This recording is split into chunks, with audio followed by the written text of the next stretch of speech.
오늘 우리에게 주시는 말씀은 요한복음 15장 1절에서 11절 말씀까지 보겠습니다.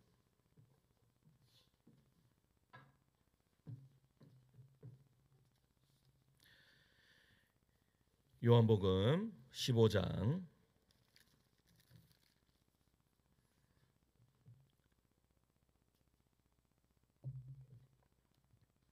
요한복음 15장 1절에서 11절 말씀까지 제가 한 절 읽고 성도님들 한 절 읽고 교독하여 읽도록 하겠습니다. 제가 먼저 읽습니다. 나는 참 포도나무요 내 아버지는 농부라.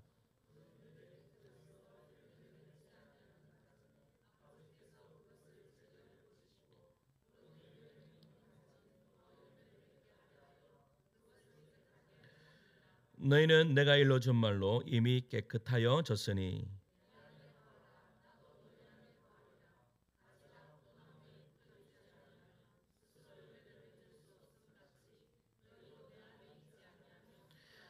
나는 포도나무요 너희는 가지라. 그가 내 안에 내가 그 안에 거하면 사람이 열매를 많이 맺나니 나를 떠나서는 너희가 아무것도 할 수 없음이라.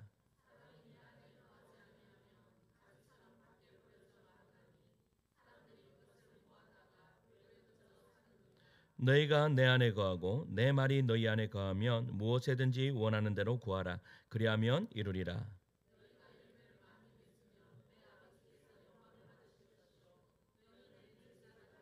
아버지께서 나를 사랑하신 것 같이 나도 너희를 사랑하였으니 나의 사랑 안에 거하라.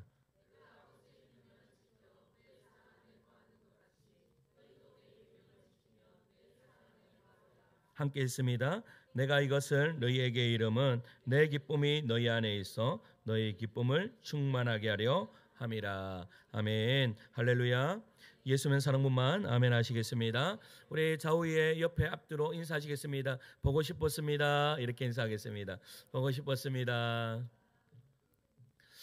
여러분들은 어때요? 지금 행복하십니까? 그렇다면 행복하다면 무엇 때문에 행복하십니까? 사람들은요 누구나 행복하기를 원합니다. 하나님도요 우리가 행복하기를 원하십니다. 그런데 사람들을 보면요 그 행복의 조건을 건강에서 찾기도 하고요 또 돈에서 찾기도 하고 명예와 인간관계 등 이 다양한 것들에서 행복을 찾으려고 그렇게 합니다. 어떤 사람은 성공을 쫓고요 어떤 사람은 인정받기를 원하고 또 어떤 사람은 여유와 자유가 행복의 조건이다라고 그렇게 말들을 합니다. 그런데 이 모든 것을 손에 넣었다 해서 정말로 행복하냐? 사람들한테 물어보면 여러분 어떤 우리 청소년들한테 물어보면요 대부분 꿈이 뭐냐 하면 돈을 많이 버는 것이 꿈입니다. 왜 돈을 많이 벌으려고 하냐고 물어보면 잘 먹고 잘 살기 위해서 내가 행복하기 위해서 돈을 많이 벌었으면 좋겠다라고 그렇게 이야기들을 하죠. 그런데 정말로 돈이 많으면 행복하냐? 편하기는 할 것 같습니다. 그런데 정말로 그것이 행복 전부를 이야기할 수 있느냐라고 했을 때는 그렇지 않다라는 사실이죠. 왜냐하면 행복은요 외적인 조건에 있는 것이 아니기 때문입니다. 만약에 외적인 조건으로 우리의 행복을 말한다면 여러분 이 지구상에 몇 프로의 사람들이 행복하다라고 이야기할 수 있겠습니까? 한 농부가요 특이한 꿈을 꾸었습니다. 그는 포도밭에 있는 이 포도나무 가지들이 갑자기요 말을 하는 거예요. 뭐 포도 가지들이 말을 하는 거예요. 게다가 서로 회의도 해요. 뭐 회의를 하면서 이렇게 말하는 거죠. 야, 우리 왜 이 포도나무에 붙어 있어야만 하지? 야, 지금 시대가 어떤 시대인데 AI 시대 아이가?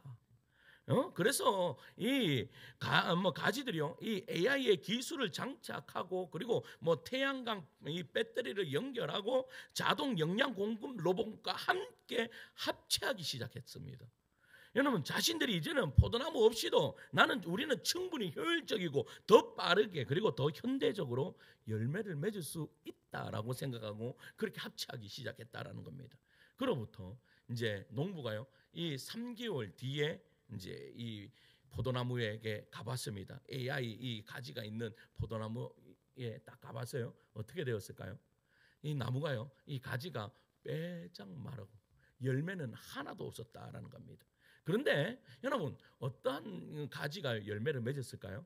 묵묵히 포도나무에 붙어 있었던 가지만 이 주렁주렁 이 포도 열매가 맺혔다라는 것이죠. 사랑하는 성도 여러분, 오늘 본문에 요한복음 15장에서 예수님은요 우리에게 이렇게 말씀하십니다. 나는 참 포도나무요, 너희는 가지라.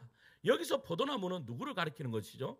예수님을 가리키는 겁니다. 가지는 누구를 가리켜요? 우리를 가리키는 것입니다. 그러니까 포도나무와 가지의 관계를 이야기하시면서 우리에게 말씀하시고자 하는 것이 무엇입니까? 너희들은 나의 안에 거하라. 내 안에 거할 때 너희들에게 생명이 있다라고 그렇게 말씀하고 있는 것이죠. 그리고 또 한 가지, 너희들이 붙어 있을 때 참 행복하다라고 말하고 있는 거예요. 따라서 오늘 이 말씀을 통해 포도나무 가지가 누리는 행복을 살펴보면서요, 포도나무 가지 행복이 무엇인지 우리 또한 그 행복을 발견하는 은혜의 시간 되기를 간절히 축원합니다. 그렇다면 포도나무의 이 가지의 행복이 뭘까요? 첫째, 따라할까요? 붙어 있음의 행복. 한 번만 더 따라합시다. 붙어 있음의 행복. 4절을 읽을까요? 4절을 읽겠습니다. 시작. 내 안에 거하라. 나도 너희 안에 거하리라. 스스로 열매를 맺을 수 없음 같이 너희도 내 안에 있지 아니하면 그러하리라. 아멘. 뭐라고 말씀하고 있어요? 내 안에 거하라. 여러분, 이 말씀은 단순한 권유가 아닙니다. 생존의 조건이고 존재의 이유이며 영혼에 대한 명령입니다. 왜냐하면 가지는요 포도나무에 붙어 있을 때만 살아있기 때문입니다. 붙어 있는 가지는 나무로부터요 진액과 곧 생명과 영양과 에너지를 끊임없이 공급받기 때문입니다. 이 진액이 있어야 여러분 잎이 자라고 꽃이 피며 열매가 맺힐 수 있다라는 것이죠. 우리들도 마찬가지입니다. 우리들도요 말씀과 기도, 예배와 성령의 교통을 통해서 예수님께 붙어 있을 때에만 우리 안에요 생명의 진액이 흐르게 된다라는 것입니다. 붙어 있음은 곧 살아 있음입니다. 붙어 있음은 곧 영혼의 안정입니다. 여러분, 하지만 안타깝게도요 오늘날 많은 사람들이 겉모습의 신앙과 참된 영결을 혼동한다라는 사실입니다. 그러니까 교회만 나오면 내가 예수님께 붙어 있다라고 생각합니다. 그냥 나는 내가 말로 나 예수님 믿습니다라고만 하면 내가 예수님께 붙어 있다라고 착각하는 사람들이 있다라는 사실이죠. 외형은 있어도 본질이 빠져 있으면 영혼은요 메마르실 뿐이 없습니다. 왜 교회를 다니는데도 여러분 영적으로 메마르십니까? 왜 영적인 공허함을 느낍니까? 그것은 다른 것이 아닙니다. 여러분, 내가 그 포도나무에 붙어 있는지를 확인해 봐야 된다라는 사실이죠. 반대로 진짜로 예수 앞에 붙어 있는 사람은 어떨까요?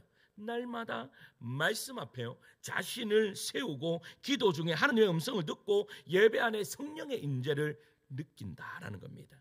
그 사람은요 세상의 유혹 앞에서도 여러분 방향을 잃지 않고 삶의 무게 앞에서도 꺾이지 않는 힘을 공급받습니다. 여러분, 그렇다면 우리는 이런 질문을 던져야 됩니다. 그러면 붙어 있다라는 것은 본질적으로 무엇을 말하는가?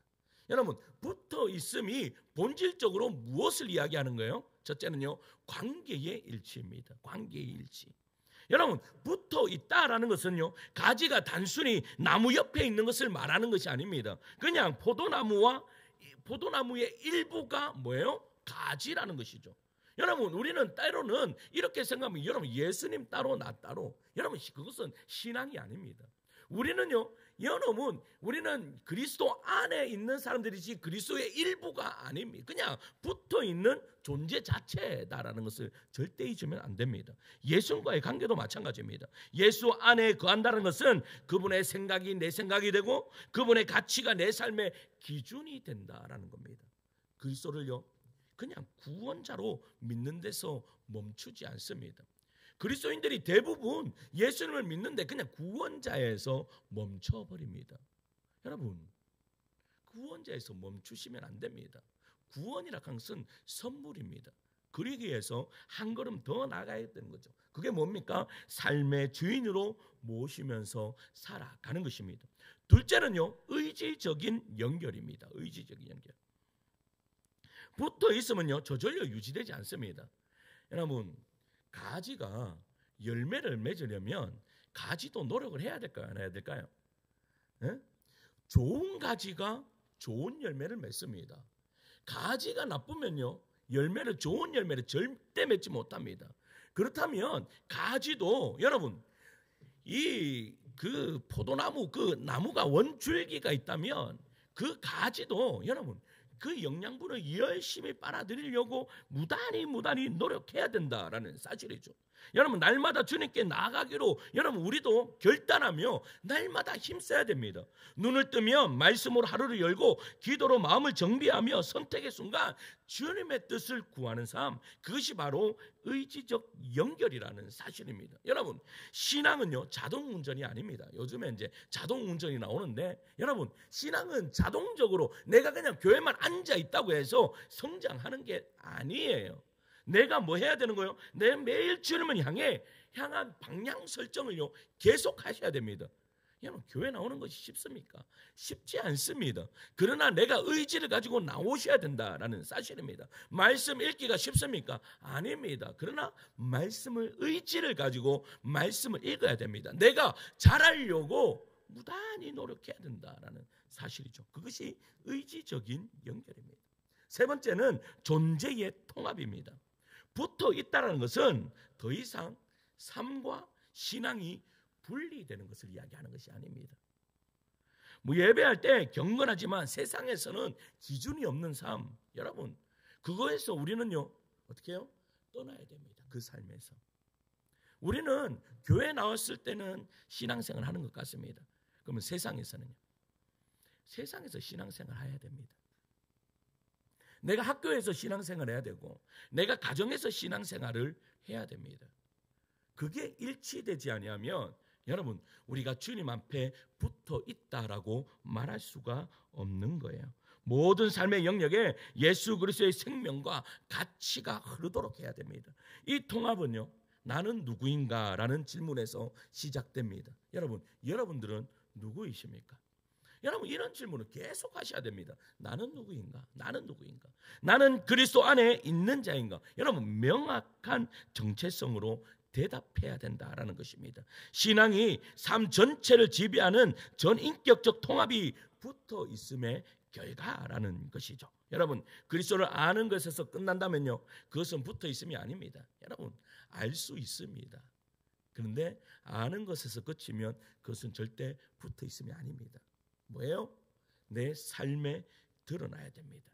알았다면 내 삶으로 고스란히 드러나는 삶, 그것이 붙어 있는 삶입니다. 신앙 따로, 암 따로. 여러분, 뭐 하려고 알려고 하십니까? 어제 제가요 편지 한 통을 받았습니다.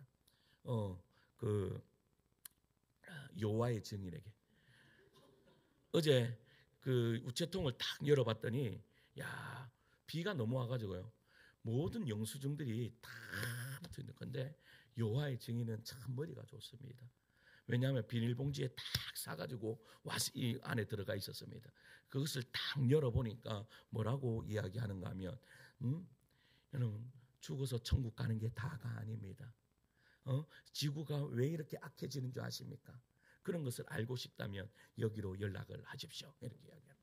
여러분, 중요한 것은 아는 것 중요합니다. 그러나 아는 것보다 더 중요한 것은 내 삶으로 그 알을 옮겨 놓는 것입니다. 믿으십니까? 여러분, 이것이 우리를 올바른 신앙으로 이끈다라는 것입니다.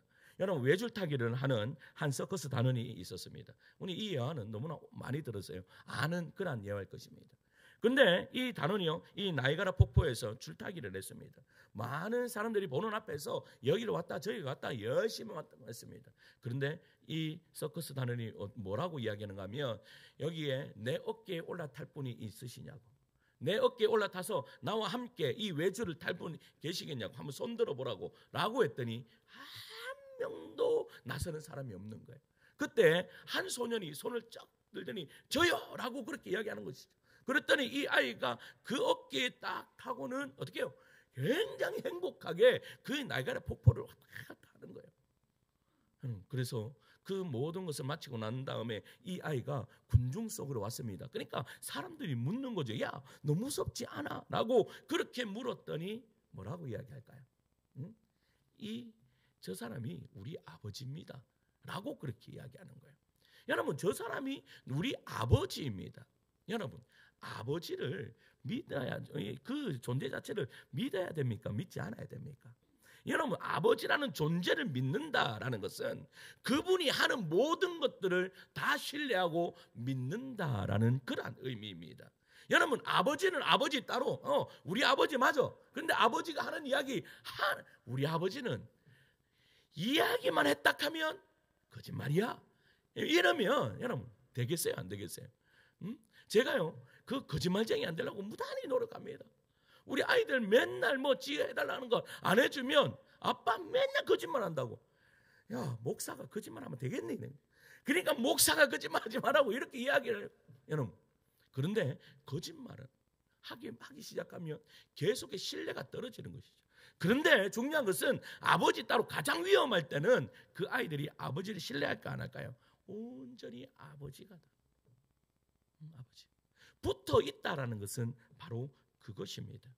아버지 앞에 그냥 나를요 찰싹 붙여서 그냥 편안하게 그분에게 나의 모든 것을 맡기는 것이 바로 붙어 있습니다라고 말할 수 있습니다. 여러분, 붙어 있는 것이 무엇이라겠죠? 관계의 일치, 그분의 생각이 내 생각되는 거, 의지의 일치, 날마다 주님께 나아가기로 결정하는 거, 존재의 통합, 여러분 신앙과 삶이 일치하는 것, 이렇게 붙어 있다면 우리의 인생은요 여러분 하나님이 책임져 주실 줄 믿습니다. 우리가 찬양했듯이 우리가 뭐예요?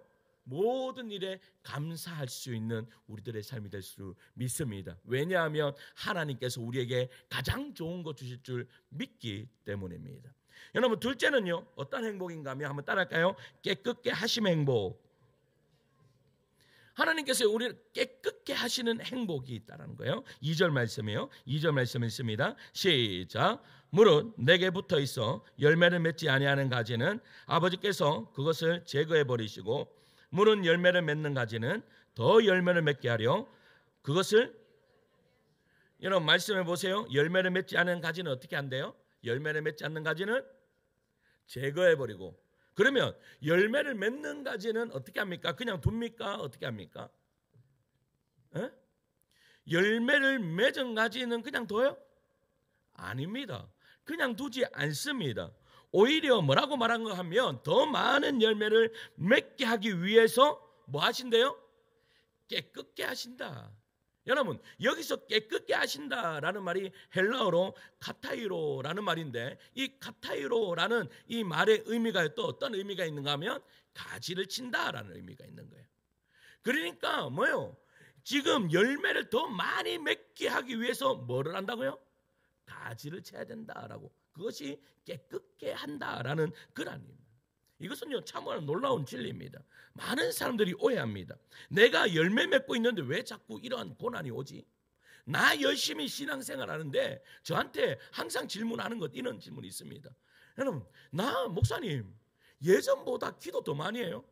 예전보다 예배 더 많이 참석해요. 예전보다 나는 이 새벽 예배도 나옵니다. 심지어 금요 기도회까지 나와서 철학까지 합니다. 그런데 왜 이런 어려움이 오죠? 라고 그렇게 이야기합니다. 내가 잘하고 있는데 왜 자꾸 문제가 일어나느냐? 여러분, 왜 문제가 일어나죠? 예수님은 분명히 말씀하십니다. 열매 맺기 때문에 더 맺게 하기 위해서 가지를 친다라는 거예요. 여러분, 이것이 가지치기 하는 목적입니다. 여러분, 사진 한번, 사진 보세요. 사진 한번 보세요. 너무 아름답지 않습니까? 우리 마당에 있는 포도입니다. 포도. 야, 이렇게 찍으니까 상품의 포도 같지 않습니까? 극상품의 포도입니다. 극상품의 포도. 여러분, 어제 주일학교 아이들이요, 이거 딱 보더니 목사님 포도가 먹고 싶어요. 한 알만 따주세요 라고 하는데 다음 주에 와라. 왜? 이번 주부터는 이제 날씨가 화창하니까 다음 주 되면 이겼을 것 같습니다. 너희들에게 가장 먼저 이 포도 열매를 주리라 라고 그렇게 이야기했습니다. 그런데 이 포도송이를 보면요, 아까 보면요, 알이 꽉 차 있잖아요. 극산포. 그런데 정말 신기했습니다. 뭐가 신기했는가 하면, 여러분, 박 지사님이 이 포도나무를요, 그냥 아무렇게나 있는 포도나무를 대나무로 해갖고 지주를 딱 세웠습니다. 지주를 세우고 갑자기 가지치기를 막 하는 거예요. 그리고 막 포도 열매도 막 뭐 있는 것도 막 자르는 거예요. 그래서 생각했습니다. 너무 심한데, 너무 많이 자르는데, 저래 잘라갖고 되겠나? 뭐 이랬는데 내 마음에 뭐가 있었어요? 의심이 있었어요. 그런데 그렇게 자르고 이 딱 올려놓으니까요, 거짓말 조금 못해서 이 포도 열매가 크기가요, 그 다음 날부터 크기가 이만큼씩 커지는 거예요. 이만큼씩. 정말 이만큼씩 계속 눈에 띌 정도로 커가는 거예요. 그때 제가 알았습니다. 장가지를 쳐내야 영양분이 분산되지 않고 열매에 가는구나. 그때부터요, 제가요, 볼 때마다 모든 가지 다 칩니다. 또 너무 많이 치니까 어떻게 해요? 그 햇볕을 받아야 되는데 너무 많이 치면 또 안 된대. 농사 짓기가 이렇게 힘듭니다. 보세요. 겉으로 보기엔 무자비한 절단처럼 보입니다. 그런데 사실은 농부의 사랑과 기대의 표시예요. 뭐가요? 이 가지치기가요. 더 아름다운, 더 그 나무가 더 크고 맛있는 열매를 맺게 하기 위한 가지치기라는 거예요. 우리의 영혼에도 마찬가지입니다. 하나님은요, 우리 안에 불필요한 말, 태도, 재성, 습관, 관계들을요, 잘라내기를 원하십니다. 왜요? 지금보다 더 깊은 믿음, 더 순결한 성품, 더 영광스러운 열매를 맺게 하기 위해서입니다. 여러분, 이 삼성그룹의 창업주인 아들인 이 이건희 회장이요, 이 1993년에 이 독일에 가서 임원들과 함께 회의를 했습니다. 회의를 했는데 아주 유명한 말을 남겼어요. 무슨 말인지 아십니까? 아세요? 아내와 자식 빼고 다 바꿔라. 들어보셨죠? 그러니까 아내와 자식 빼고는 다 바꿔라 라고 그렇게 이야기했어요. 그리고 실제로 수많은 풍목을 만들었던 삼성전자의 사업 구조를요, 이 반도체와 디스플레이 그리고 휴대폰 등 몇 가지로 완전히 줄여버렸습니다.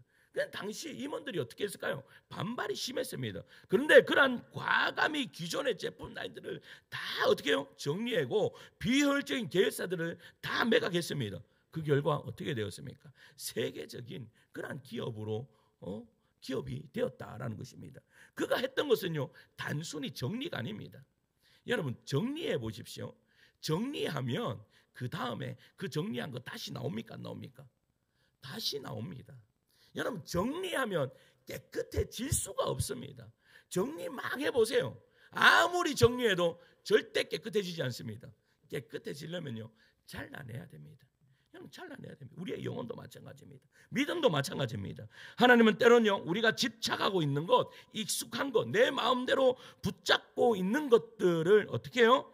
잘라내기를 원하십니다.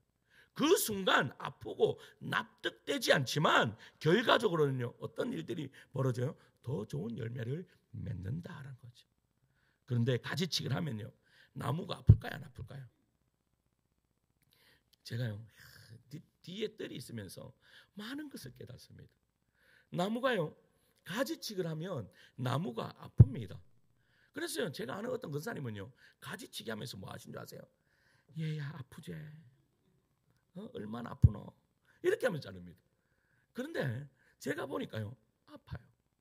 그래서 제가 그 나무 이 가지치기를 했을 때 그 나무를요, 조금 더 따뜻한 데 두니까 이 나무가 훨씬 빨리 일어서는 거예요. 그러니까 이 가지도 아파요. 우리들은 그러면 어떨까요?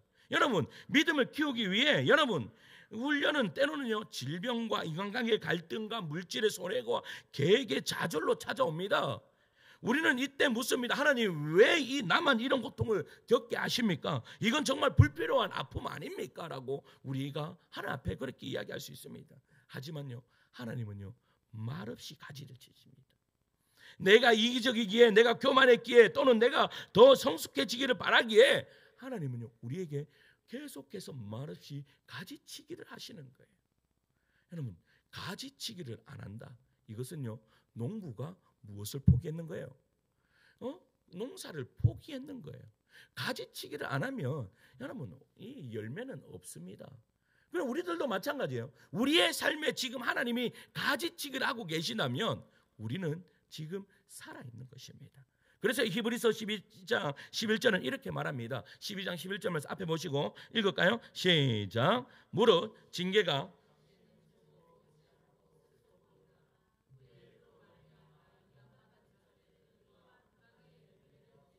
아멘. 여러분, 무릇 징계가 당시에는 즐거워 보이지 않고 슬퍼 보이나 후에는 그로 말미암아 어떻게 된대요? 의와 평강의 열매를 맺게 되리라. 할렐루야. 여러분, 사랑하는 성도 여러분, 가지치기의 고통은 지금은 이해되지 않을 수 있어요. 그런데 결국은 열매로 증명됩니다. 지금의 눈물은 장차 거두게 될 열매의 씨앗입니다. 그렇다면 현재 내가 잘라내야 할 가지가 무엇인가? 하나님이 가지를 자르시기도 하지만 때로는 우리 스스로 자르기를 원하시는 거예요. 우리 스스로. 예수님 말씀하십니다. 만일 내 눈이 너를 범죄하게 하거든 빼어내 버리라. 여러분, 이 말이 무슨 말이에요? 내게 불필요한 것이 있느냐? 잘라내라 라고 그렇게 말씀하시는 거죠. 무엇이 내 영혼의 열매 맺음을 막고 있습니까? 내 영혼은 계속해서 열매를 맺기를 원하시는데 무엇이 나를 어떻게 해요? 열매 맺지 못하게 하냐 이거예요. 매일 반복되는 죄의 습관입니까? 중독된 스마트폰 사용입니까? 하나님보다 더 의지하는 인간관계입니까? 나를 미워하게 만드는 감정과 쓴뿌리입니까? 이런 가지들을 붙잡고 있는 한 우리는 열매가 아닌 잎사귀의 인생만 살아갈 수뿐이 없다라는 것이죠. 성도 여러분, 하나님은 우리를 미워해서 가지를 치시는 것이 아닙니다. 우리를 사랑하시기에 자르시는 것이죠. 우리를 포기하셨다면 아무것도 하지 않으셨을 것입니다. 그러나 손대고 계시다는 것은 당신에게 뭐가 있다는 거예요? 기대가 있다는 거예요. 셋째, 어떤 행복이 있는가 하면 열매 맺음의 행복입니다. 5절 말씀을 같이 읽을까요? 5절 말씀입니다. 시작. 나는 포도나무요 너희는 가지라. 내가 그 안에 거하면 사람이 열매를 많이 맺나니 나를 떠나서는 너희가 아무것도 할 수 없습니다. 여러분, 여기서 강조된 건 너희가 열매를 맺어야 한다가 아닙니다. 너희가 열매를 맺어야 한다가 아니라 무엇을 전제로 하고 있습니까? 너희가 내 안에 거하면 이라는 전제입니다. 너희가 내 안에 거하면 열매가 맺힌다라는 말입니다. 가장 중요한 게 뭐예요? 내 안에 있어라라는 것입니다. 내 안에 있어라. 여러분들이 주님 안에 계십니까? 주님이 내 안에, 내가 주님 안에 있습니까? 그렇다면 그 증거가 무엇입니까? 그 증거는 뭐요? 열매로 나타난다라는 사실입니다. 그렇다면 열매는 나의 신앙을 평가하는 기준이 아닙니다. 우리는 때로는 우리가 열매를 맺혔을 때 그 열매가 나의 신앙을 평가한다로, 그것도 틀린 말은 아닙니다. 그러나 더 중요한 것은 열매를 맺힌다라는 것은 무슨 말이에요? 내가 주님 안에 있다. 할렐루야. 그러니까 열매를 맺고 있다라는 것이 그냥 이것이 나의 신앙을 평가하는 것이 아니라 내가 주님 안에 있다라는 것을 말하는 것이라는 것입니다.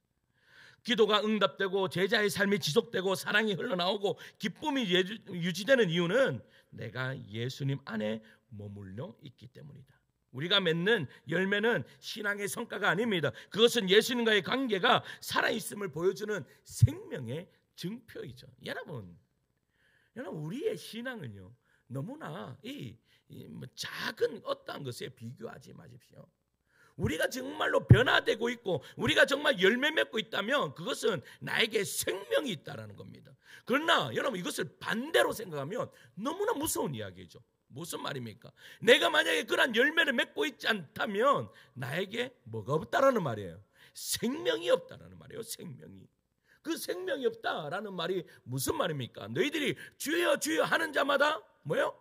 다 하나님 앞에 이를 길이 아니다라고 그렇게 말씀하고 있는 거예요. 여러분 이해가 가십니까? 열매가 맺고 있다는 것은 나는 생명 안에 있는 것이다라는 겁니다. 또한 열매는요 공동체를 위한 것입니다.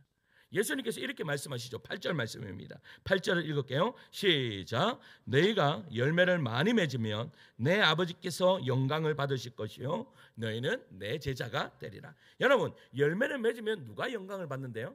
하나님이 영광을 받으신대요. 아버지께서 영광을 받으신다고 합니다. 그러면 포도나무는 스스로 위에 여러분 열매를 맺습니까? 그렇지 않습니다. 포도 열매는 다른 사람이 먹도록 존재하는 열매다라는 것입니다. 즉 우리의 열매는 철저히 공동체적입니다. 선교적입니다. 타인을 향해 흘러가야 하는 열매입니다. 그렇다면 여러분 오늘 말씀에도 보면 너희가 구하라라고 말씀하셨습니다. 주님 안에 있는 자들아 너희들은 구하라. 그러면 기도 내가 응답해 주겠다라고 말씀해요. 그렇다면 여러분 이것을 빗대어서 보면 왜 기도하셔야 됩니까?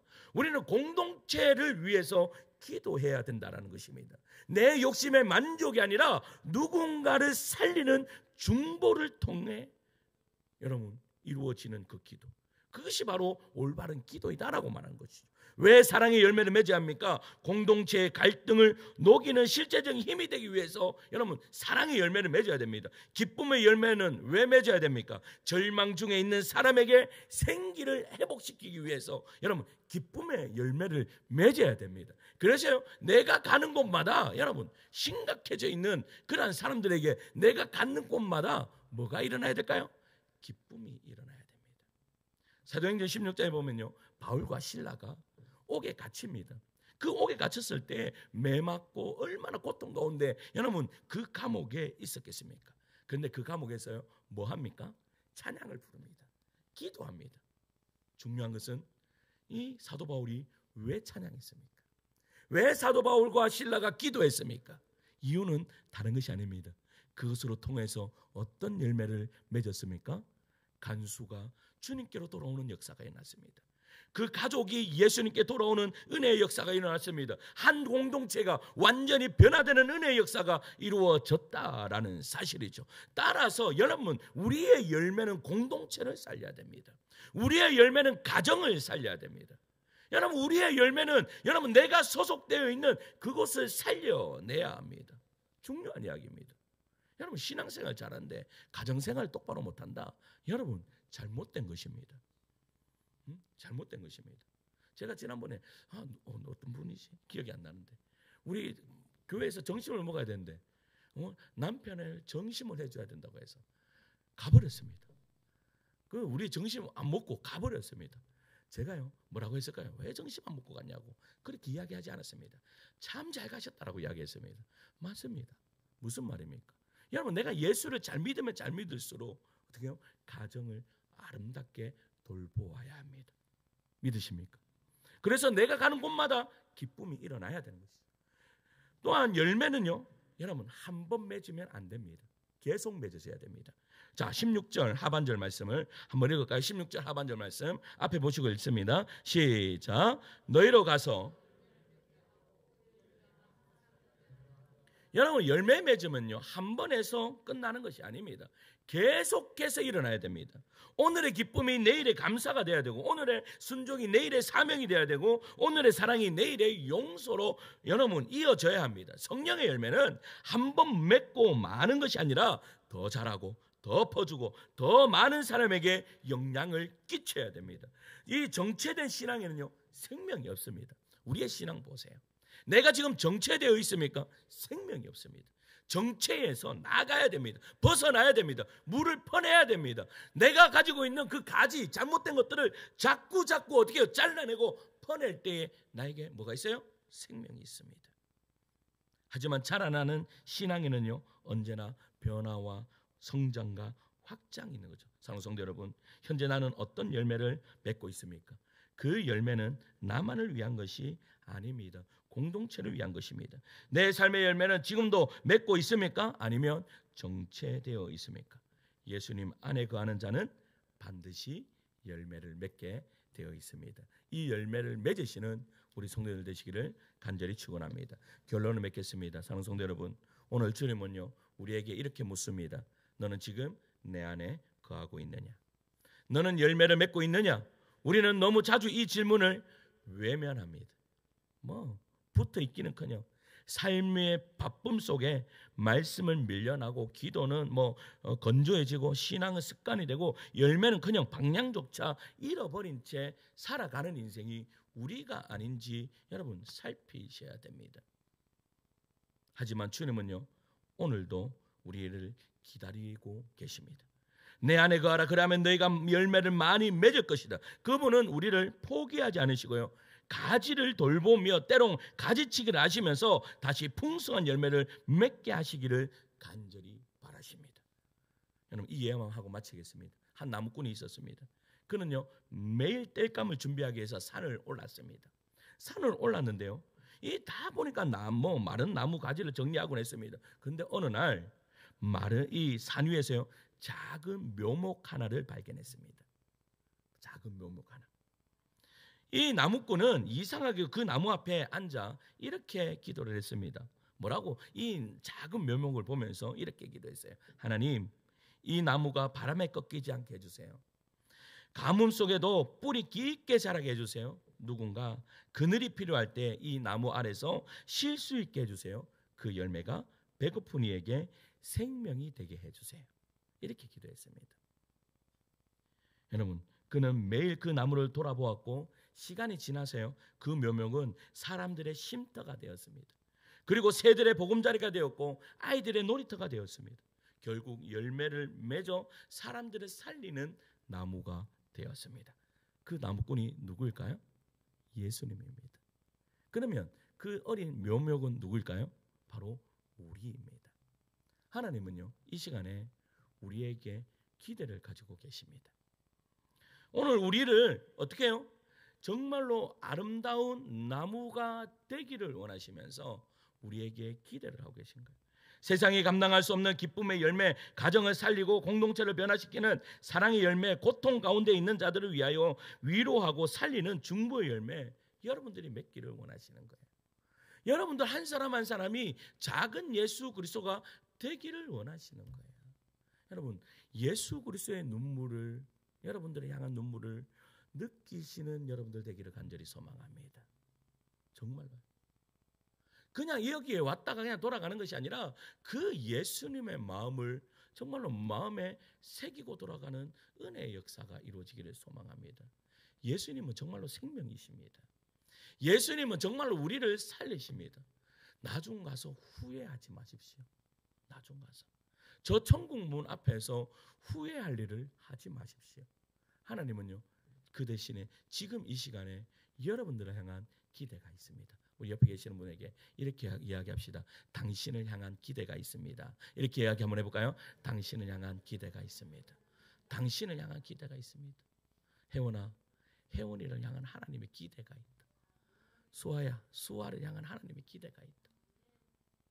그 기대가 있다. 하나님은요 그 기대를 절대 놓지 않습니다. 제가요 어제 주일학교 여름 성경학교를 하는데요 너는 복이 될지라가 주제입니다. 그 아이들한테요 제가 막 복에 대해서, 아브라함의 복에 대해서 막 이야기했어요. 그러니까 한 아이가 뭐라고 이야기한 줄 아십니까? 야, 목사님은 하나님 잘 믿어서 복 받아서 이렇게 아름다운 아내를 만나셨군요. 그렇게 이야기하는 거예요. 그래서 맞다 그래. 하나님을 잘 믿으면 너는 복이 될 거야. 그러니까 아이들이요, 아이들 이름을 한 명씩 불러면서 너는 하나님의 복이 될 거야. 너는 복이 될 거야 라고 이야기해 줬습니다. 그러니까 아이들이요 눈이요 초롱초롱해집니다. 그것이 바로 하나님이 우리를 보시는 여러분 믿음의 눈이십니다. 나를 향한 기대가 있습니다. 여러분들을 향한 기대가 있습니다. 그 기대에 여러분 극산품의 포도 열매를 맺어서 하나님 앞에 드릴 수 있는 우리 성도님들 되시기를 간절히 축원합니다.